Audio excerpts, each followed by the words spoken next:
रोजी, वो मैसेंजर और शेंग बहुत तेजी से उन लोगों को मार रहे थे। इस तरफ जियाओ फैन अपने कुछ साथियों को लॉन्गिविटी हॉल के पास भेज देता है, लेकिन वहां पहुंचते ही वो लोग एक फॉर्मेशन में फंस जाते हैं और वहां चारों ओर एक बैरियर बन जाता है, जिससे वो लोग बाहर नहीं निकल सकते थे और उस बैरियर को वहां बैठे कुछ लॉन्गिविटी हॉल के स्टूडेंट्स ही कंट्रोल कर रहे थे। इस तरफ जिन यू भी किंग यून सेक के पास आ जाता है, जिसके बाद वो भी लगातार उन लोगों पर अटैक करता है और तभी अचानक से वो सेक्ट मास्टर अपने एक मैजिकल मिरर से जिन यू को पीछे करके उस पर एक बहुत बड़ा अटैक करने की कोशिश करता है, पर फेंग जियान वेले और बाकी सब लोग मिलके उस अटैक को रोक लेते हैं। इधर उस मास्टर को उसका चेला आके बताता है कि इतनी सी ही बैटल में हम अपने 30% स्टूडेंट्स को गवा चुके हैं। इधर ली जुन मैसेंजर से कहता है कि इन लोगों को टैकल करने का तुम्हारा प्लान सच में बहुत शानदार था।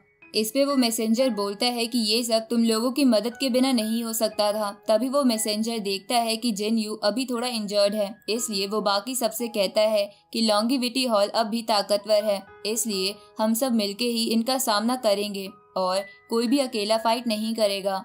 इसके बाद वो मैसेंजर उस मास्टर से कहता है कि तुमने छुपके हम पर हमला करने की कोशिश की, क्या तुम्हें डर नहीं लगता कि लोग तुम पे हंसेंगे? इस पे वो मास्टर कहता है कि शर्म तो तुम्हारे सेक्ट मास्टर को आनी चाहिए। ये सुन के वो मैसेंजर बोलता है कि हम अपने सेक्ट से बाहर है, इसलिए क्या तुम्हें अंदाजा नहीं हुआ कि हमें पता था कि तुम यहाँ आ सकते हो, पर फिर भी तुम बेवकूफ़ों की तरह यहाँ आ गए। ये सुन के वो मास्टर गुस्सा हो जाता है।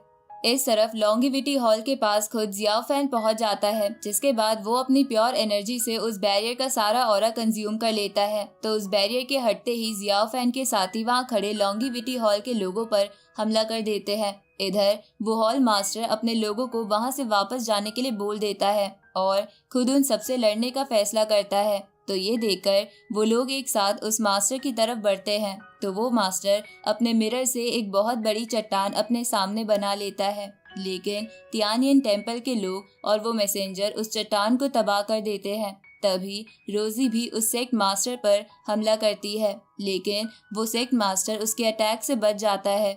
जिसके बाद वो मैसेंजर उस सेक्ट मास्टर पे अटैक करता है, जिसके कारण वो सेक्ट मास्टर नीचे आ जाता है, लेकिन वो अभी भी अकेले ही उन सबको संभाल रहा था। उसी वक्त यैन अपनी फायर की पावर से उस मास्टर को हवा में भेजती है, जिसके बाद मैसेंजर और रोजी एक साथ उस पे हमला करते हैं, लेकिन वो उनके अटैक को रोक पा रहा था। पर तभी तियानियन टेम्पल के लोग भी उस पे अटैक करते हैं, जिसके कारण वो थोड़ा इंजर्ड हो जाता है और वहां से भागने का नाटक करता है, जिसे देखकर वो लोग उसका पीछा करते हैं।